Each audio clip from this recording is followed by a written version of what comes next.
Olympics. I hurt my back. I couldn't sit down for 3 weeks. Yeah, it was unbelievable. You were in agony. So this suddenly has turned into an old guy's radio show. It really my back. It hasn't turned into an old guy's radio show. It's always been. It's all about Q-tips. It's always been an old guy's radio. Yeah, because I'm old, and Michael acts like he's old. I am old. So, all right, let's do it. Twitter questions. Well, actually, let's thank John Hedges at Fixology Repair, fixologyrepair.com. Third floor of the Mall of America by Nordstrom's, and also downtown Minneapolis in the Skyway, just south of the Wells Fargo Center. By the way, John's also partnered with Seiko. He's doubled his inventory of Seiko watches, full assortment of Pulsar watches, and he has his Kenneth Cole and his Guess watches are marked down for the holidays. Great place to get things fixed. Also a great place to pick up a gift for the holidays. I highly recommend stopping by. And both shops are great, but the one at the Mall of America is even bigger and has even more options for you. There are some things in life that you just can't live without. Now, whether it's a special piece of jewelry, a watch, or even your smartphone, you want it in working condition. At Fixology Repair, we are committed to restoring your pieces so that everything works or fits the way it ought to. Watch servicing, chain repair, and broken screen replacements are just a few of the services that we offer at our 2 locations, Mall of America and the Skyway in downtown Minneapolis. Please visit us at fixologyrepair.com or at fixologymn on Twitter to learn more. Mention this ad and get a 10% discount on our services. Did you ever bring your iPad to them? No, but I'm planning on doing it this weekend. Yeah. Not that I would ever procrastinate at all. There are going to be like 6 different types of iPads that come out after you finally bring yours. Or you can't, sorry, I can't fix that glass anymore because it's like they don't even make it. From Mother of Cheese, who's here in the building, this isn't a question. She's saying you aren't allowed to go on NHL Network anymore. Yeah, and I'm not allowed at the games because we're bad luck. And we don't really have a rebuttal for that. Yeah. Jack Schmitz, how worried should we be about Suter's foot or ankle at the moment? Jack Schmitz. Yes. Yeah, we know him well. He went to Europe with us last year. Jack, look, I mean, this is going to be an ongoing issue. Yesterday, I will say this, I didn't say it during the game, but in the morning skate, he was flying. It was unbelievable.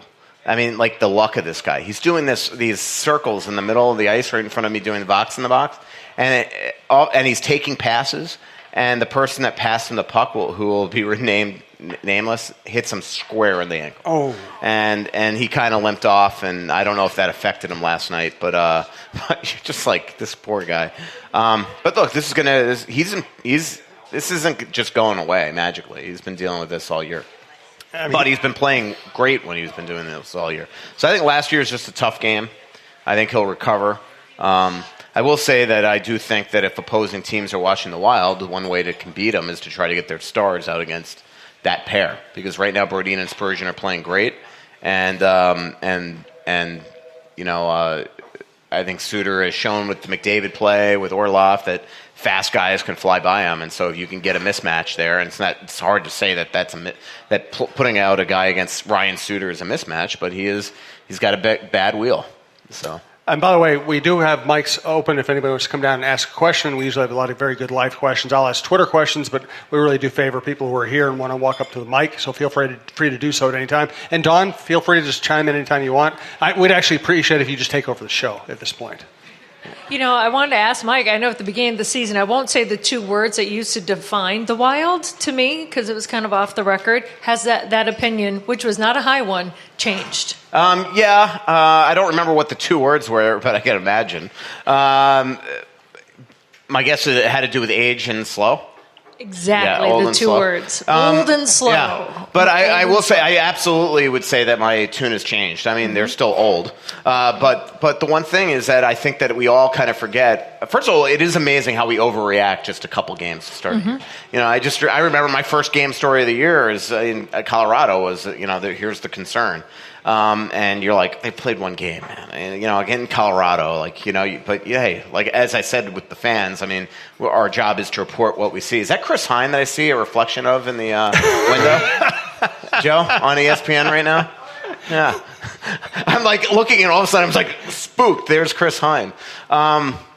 Chris Hine, Star Tribune basketball writer, right? Well, the funny thing is, Michael points, is that Chris Hine? And I see South Park on the TV, and I'm looking into it. I'm like, you got to be nicer to Chris than that. I definitely am going to take a picture where they show him again. But I do think that what my point was of that is that we kind of forget this happens to them every year, and that it does take older, heavier teams, bigger teams, a little longer to get going. And the other thing is that we also forget that in hockey, you're like Eriksson Ek says it great. You got to just be as fast as the puck.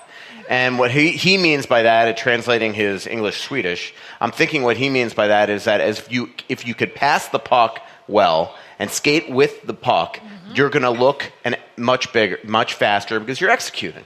And the Wild were not doing that at the beginning of the year. Last night they weren't doing it well, and what did they look like? They looked slower than the Caps. But if they, but I watched them on that road trip, and they looked by far the best team. Even the San Jose game, they should have won. Vancouver, even though they didn't play well, I thought that was the worst game of the road trip. They absolutely could have won that game. They're just playing much better. But I would agree. The comment that I made to you, I've definitely changed in terms of my opinion. So, Vicky. Hello. Hi. Thank you for the shirt, by the way. Thank you. It's like we've gotten such cool stuff. Sometimes you bring us vegetables. We had a listener bring in like a stitch.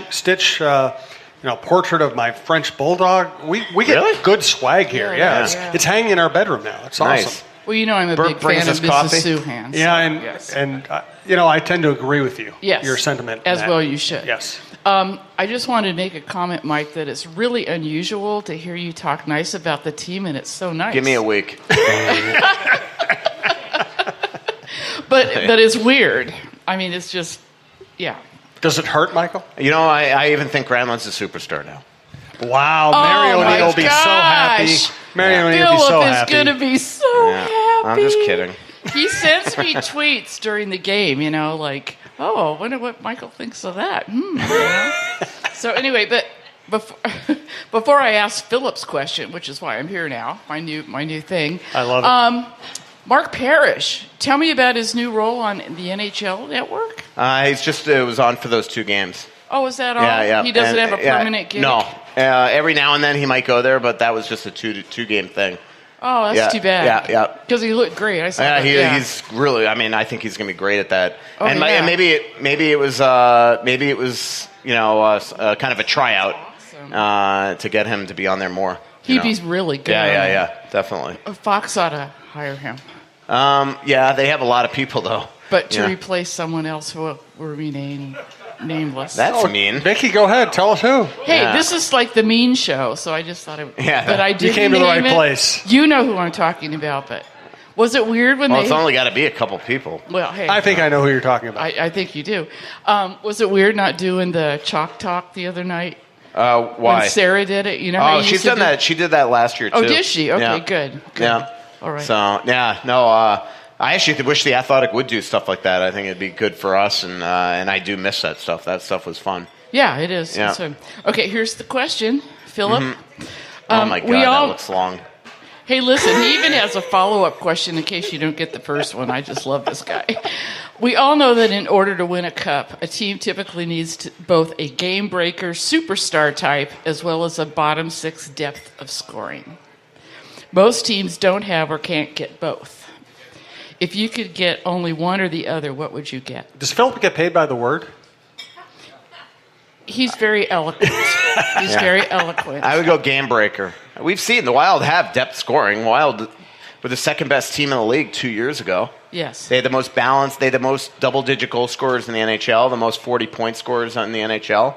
And what did they do? They won one playoff game against St. Louis. They need True. game breakers. Well, his summary question was, would you rather have the McKinnon line or a team with balanced scoring? Well, now that's a different story. Yes. In the playoffs, you might want the McKinnon line, but I think we're seeing right now that there is a vastly big difference between Colorado and Minnesota, and that is a true one-line team. The one guy I've been disappointed with this year there is Kerfoot. I thought that he was going to add something big to the second line. But the other thing with Colorado is that their blue line's not nearly as good as the Wild's. Like the Wild's top 6 are as good as anybody in the league. Where, I like Zadorov, but he's not a complete product yet. And Eric Johnson is what he is. And I love Tyson Barrie, but he's a minus machine. So their blue line is one reason why they're probably their second, third, and fourth lines aren't nearly as good as other teams.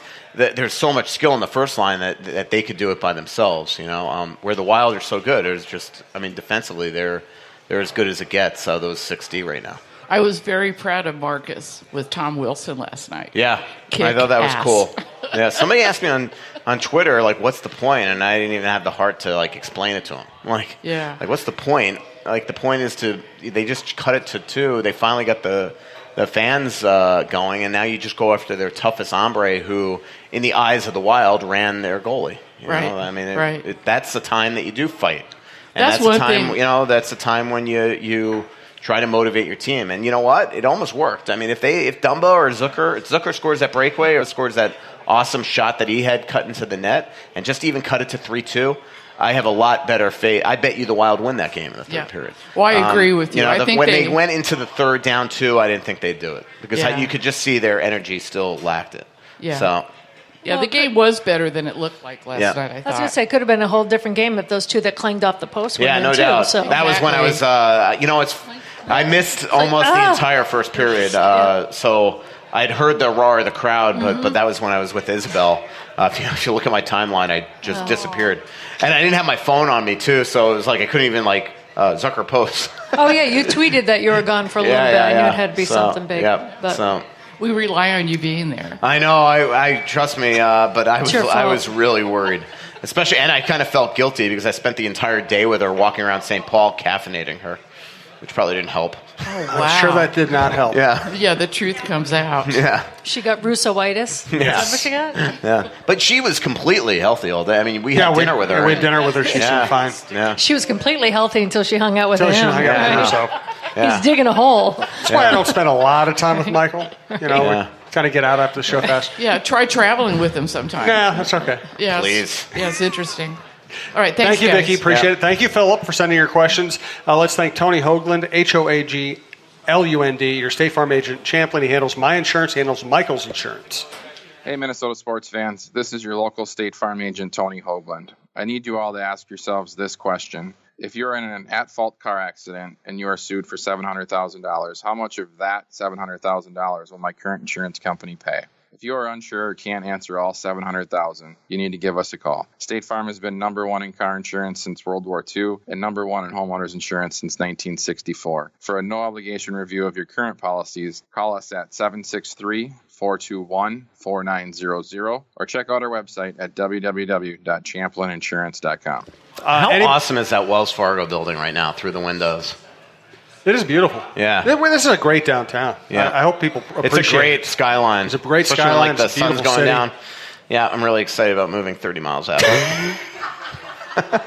Well, by the time you get out there, Barbara's going to make sure you have a moat and an entertainment room. Yeah. You're going to have so many extras built in. You're not going to be able to afford to live there. Yeah. From Matt Neppel, did Michael buy his mom some Caldi's coffee? Caldi's. That's what it says. Caldi's. In St. Louis. No, I didn't. My mother in her apartment building in Atlanta has a Starbucks coffee machine, which I'm envious about. I wish I had one of those. So she doesn't eat Caldi's. Yeah.